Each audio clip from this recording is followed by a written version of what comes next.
Salut tout le monde, alors aujourd'hui je vous retrouve pour parler d'un sujet que j'avais abordé dans mon premier vlog sur ma chaîne, le jeûne intermittent.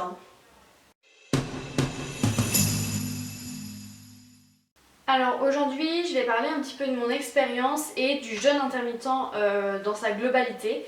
Donc j'ai mes petites notes juste ici. Il y a énormément de choses à dire sur le jeûne intermittent. Alors, petit disclaimer en ce début de vidéo, moi je vais juste parler du jeûne intermittent et donc pas du jeûne qu'on pourrait faire sur plusieurs semaines ou voire plus longtemps. Parce que moi c'est pas un truc que je pratique et c'est pas quelque chose sur lequel je me suis renseignée. Deuxième petit disclaimer, je ne vais pas du tout parler des bénéfices de perte de poids ou tout ce qui concerne le poids, le déficit calorique ou les trucs comme ça, parce que encore une fois c'est quelque chose qui ne m'intéresse pas, qui ne me concerne pas et sur lequel je ne me suis pas renseignée du tout. Donc je préfère ne pas dire de bêtises et ne pas vous encourager à faire des choses qui ne pourraient ne pas être bonnes quoi. Alors dernière petite chose, je vais pas non plus faire cette vidéo pour vous inciter à pratiquer le jeûne, pour vous inciter à quoi que ce soit en fait. Chacun est libre de faire ce qu'il veut, d'avoir les pratiques qu'il veut, de manger ce qu'il veut, comme il veut. Et voilà, chacun est libre de lui-même. Alors pour commencer, je vais parler un petit peu des avantages et qu'est-ce que c'est qu'en fait le jeûne intermittent. Donc moi ici je vais parler du fasting, donc du 16-8 qui consiste à jeûner pendant 16 heures et à manger pendant une période de 8 heures. Alors il y a plein de manières de pratiquer ce 16-8. Alors moi personnellement je saute le petit déjeuner, donc je jeûne de 20 heures à midi. Mais par exemple, il y a d'autres gens qui préfèrent jeûner le soir, donc sauter le repas du soir parce qu'ils dorment mieux. Ou alors les gens par exemple qui ont des horaires décalés, qui eux préfèrent du coup manger la nuit parce que ils travaillent le reste du temps ou quoi. Donc en fait c'est hyper adaptable. Adaptable, est-ce que ça se dit? Peut-être, je crois pas. Donc en fait on peut vachement l'adapter à tous nos besoins et à comme nous on préfère faire.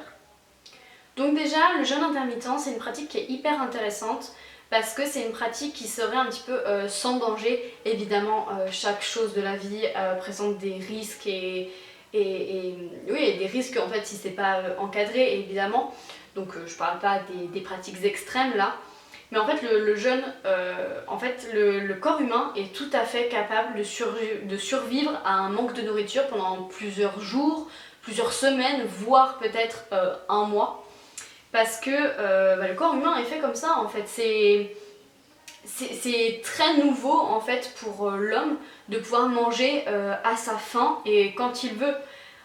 Les hommes préhistoriques, ils n'avaient pas à manger tout le temps, donc ils avaient bien les ressources nécessaires dans le corps pour faire face à ces périodes-là. De deux, le fasting en 16-8 en sautant le petit déjeuner, ce serait un rythme qui est un petit peu plus physiologique. Donc par exemple dans les familles paysannes d'il y a même pas 100 ans, le petit déjeuner par exemple n'existait pas. On se levait, on allait travailler et après on mangeait un très gros repas, une sorte de brunch en fait vers 11 heures. Et c'était, enfin le mythe du petit déjeuner sucré en fait c'est totalement inventé par l'agroalimentaire. C'est pas du tout quelque chose qui serait intéressant physiologiquement. Et le mythe comme quoi le petit déjeuner, surtout sucré, est le repas le plus important de la journée, c'est archi faux. Moi j'ai un avis extrêmement tranché là-dessus. Après c'est clair qu'il y a des personnes qui auront besoin de manger le matin parce que ils préfèrent ça et leur corps fonctionne mieux comme ça. Après chacun est libre de faire ce qu'il veut. Mais le mythe comme quoi le petit déjeuner est très important et on peut pas le zapper, c'est archi faux. Donc ensuite, je vais vous parler un petit peu des vertus et des avantages du jeûne intermittent, donc qui passe par un nettoyage global de l'organisme. Donc c'est la plus grande vertu de ce jeûne intermittent. Donc en fait, déjà il faut poser les bases comme quoi la nourriture d'aujourd'hui, elle est de plus en plus de mauvaise qualité et ça crée une accumulation de toxines dans le corps et des inflammations. Donc après on peut pas rejeter la faute surtout non plus, hein, toute alimentation est différente et moi-même je mange pas bio tout le temps, je vis pas en ermite dans la montagne à cultiver ce que je mange, hein. Mais c'est prouvé scientifiquement que maintenant les cultures sont de moins bonne qualité et moins digestes qu'il y a même 50-100 ans. Et donc cette mauvaise qualité entre gros guillemets de nourriture, elle a des effets de plus en plus néfastes en fait sur la digestion et sur le tractus intestinal. Et le jeûne intermittent, il permettrait en fait de rétablir un bon fonctionnement de l'organisme, notamment parce que ça déclenche un phénomène qui s'appelle l'autophagie. Alors qu'est-ce que c'est l'autophagie? En fait, c'est le fait que notre propre corps s'auto-mange, on peut dire ça comme ça. En fait, il va permettre d'éliminer toutes les cellules endommagées, toutes les toxines et tous les déchets. Et du coup, ça va engendrer une régénération des cellules. Ce qui est hyper important dans tout l'estomac et l'intestin. Parce que c'est quelque chose, enfin c'est des parois cellulaires qui sont tout le temps en contact avec des acides, avec des enzymes, etc. pour dégrader la nourriture. Et du coup, ces cellules, elles sont constamment agressées et il y en a des milliards qui meurent tout le temps.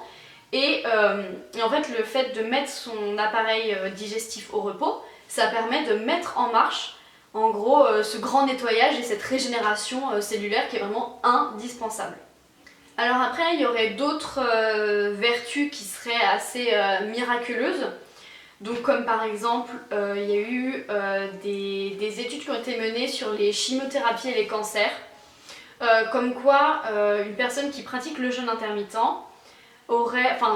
vivrait mieux en tout cas sa chimiothérapie parce que les cellules qui sont saines auraient ce processus de régénération plus performant et du coup arriveraient à se protéger de la chimiothérapie alors que les cellules cancéreuses n'y arrivent pas de toute façon et donc elles peuvent être attaquées par la chimiothérapie et donc le corps survit mieux en fait à ces attaques de chimio et ça aurait de super effets là-dessus. Le problème c'est que les personnes atteintes de cancer se dénutrissent très vite et donc pratiquer encore un jeûne en plus c'est assez compliqué, il faut que ce soit extrêmement surveillé. Donc je vais vous parler un petit peu des études qui ont prouvé ça et des études qui ont été entreprises sur ce thème-là. Ça va être assez rapide parce qu'il n'y en a quasiment pas. Honnêtement, il n'y a pas grand-chose à dire parce que c'est des études qui n'ont pas pour but de faire de profit en fait. On ne peut pas vendre un produit miracle ou commercialiser quelque chose en disant aux gens de jeûner en fait. Donc il n'y a aucun profit possible pour les industries pharmaceutiques ou pour les labos scientifiques, si je peux dire ça comme ça. Et donc en fait il n'y a pas de financement possible pour ce genre d'études. Donc sur l'homme, il n'y en a aucune qui est officielle. C'est juste des observations et des études un peu non formelles en fait de médecins qui pratiquent ça. Par contre, il y a des études qui ont été pratiquées sur les animaux, notamment une que j'ai lue sur des rats, et comme quoi, en pratiquant le jeûne intermittent, il y aurait une bien meilleure élimination des toxines et surtout des métaux lourds. Donc par exemple, c'est des rats qui ont été nourris avec du nickel, il me semblait, donc il y a un métaux lourd qui est assez toxique pour l'organisme. Et en fait, le groupe de rats qui jeûnait, sachant que les deux groupes avaient la même alimentation, le groupe qui jeûnait arrivait à éliminer beaucoup mieux ce nickel et donc survivait mieux. Donc voilà, je vous ai aussi un petit peu parlé des études et des observations qui avaient été faites sur les cancers. Il y a aussi quelques observations plutôt concluantes qui ont été faites sur les maladies chroniques et les maladies inflammatoires, donc tout ce qui est diabète, rhumatisme, etc. Et qui donneraient des résultats plutôt positifs parce que ça réduirait l'inflammation, toujours en régénérant en fait, en faisant ce processus d'autophagie et de régénération des cellules. Donc ensuite, je vais vous parler un petit peu de mon expérience personnelle. Alors moi, de toute façon, comme je vous ai expliqué, je l'ai fait vraiment dans une démarche de bien-être, en fait, pas du tout dans une démarche de perte de poids ou de rééquilibrage alimentaire ou quoi que ce soit. Vraiment, moi je l'ai fait parce que J'ai des problèmes au niveau digestif dans le sens où je suis quelqu'un qui a toujours mal au ventre, je digère vraiment hyper mal, j'ai toujours des troubles comme ça, pas forcément graves, hein, mais c'est juste de l'inconfort et c'est des trucs que j'ai jamais trop su régler. Donc moi, le jeûne intermittent, je fais le 16-8 comme je vous ai dit en sautant le petit déjeuner. Mais je fais pas ça tout le temps parce que j'aime beaucoup trop les petits déj. Et pour moi, j'en ressens pas le besoin de faire ça tout le temps. Donc généralement, je fais ça une semaine en chaque début de mois. Après, si j'en ressens le besoin, je fais ça une deuxième semaine ou quoi. En fait, je m'écoute vraiment et je fais ça quand j'en ai envie, mais toujours sur une période d'au moins une semaine.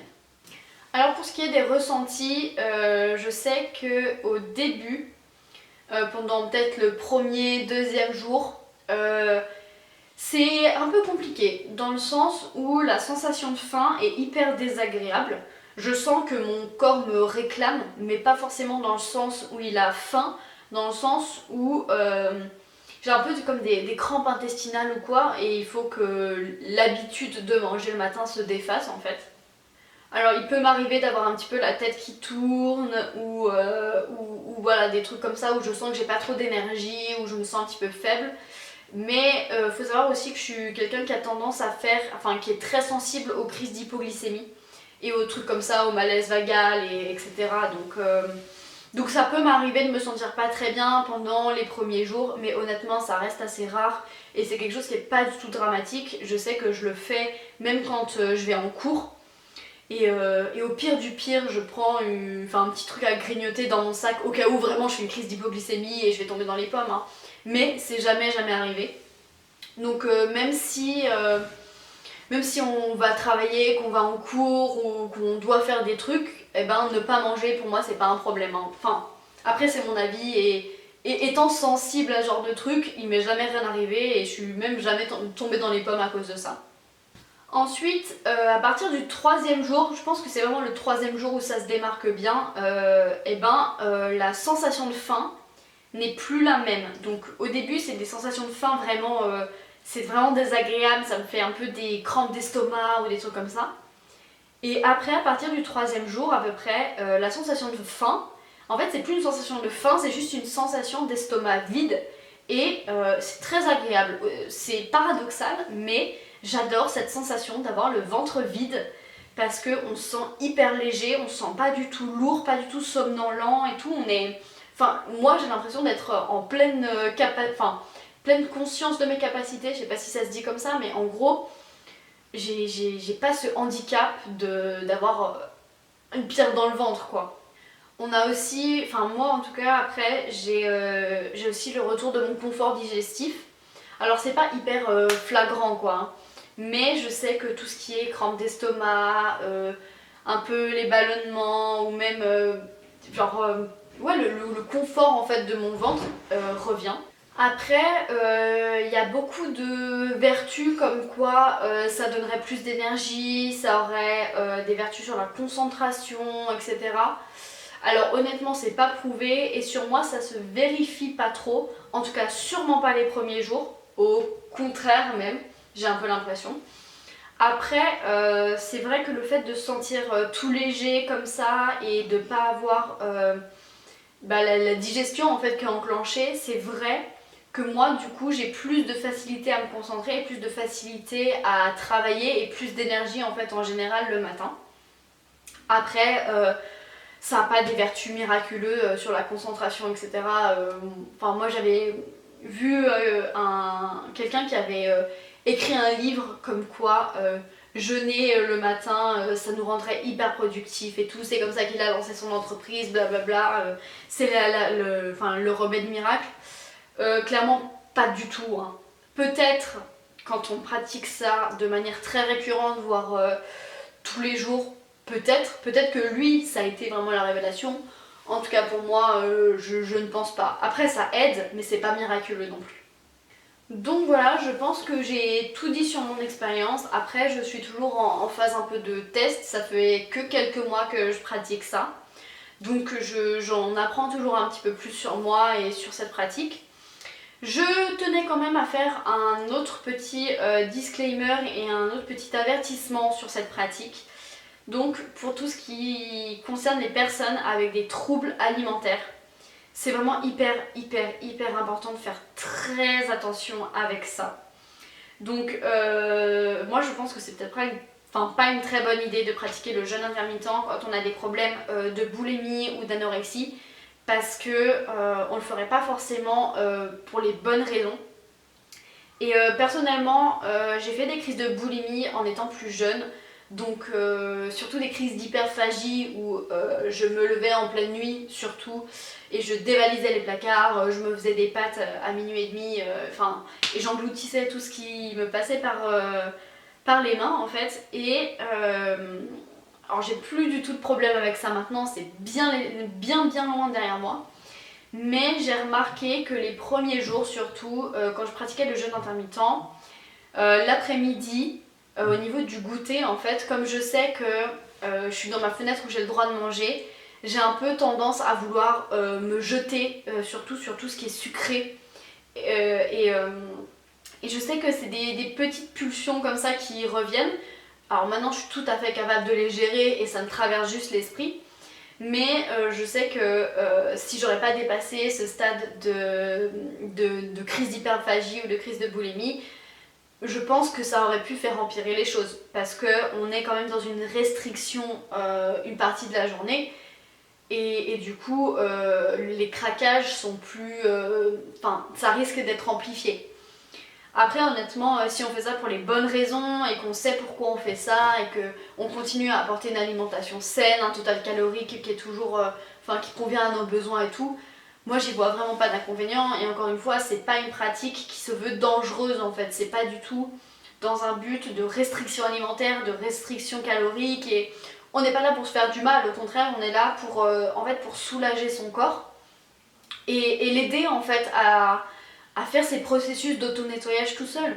En soi, c'est juste une aide pour le corps, parce que quand on mange tout le temps, et ben, les processus d'autophagie et de régénération peuvent pas se faire parce que le corps est occupé à digérer. Donc là, en fait, on l'aide juste, on n'apporte rien. Donc voilà, je pense que j'ai tout dit sur le jeûne intermittent et sur mon expérience. Si vous avez des questions, n'hésitez pas, je me ferai vraiment un plaisir de vous répondre en commentaire. Si vous avez même des remarques ou des critiques, allez-y, du moment que c'est constructif et que c'est pas de la méchanceté gratuite, évidemment.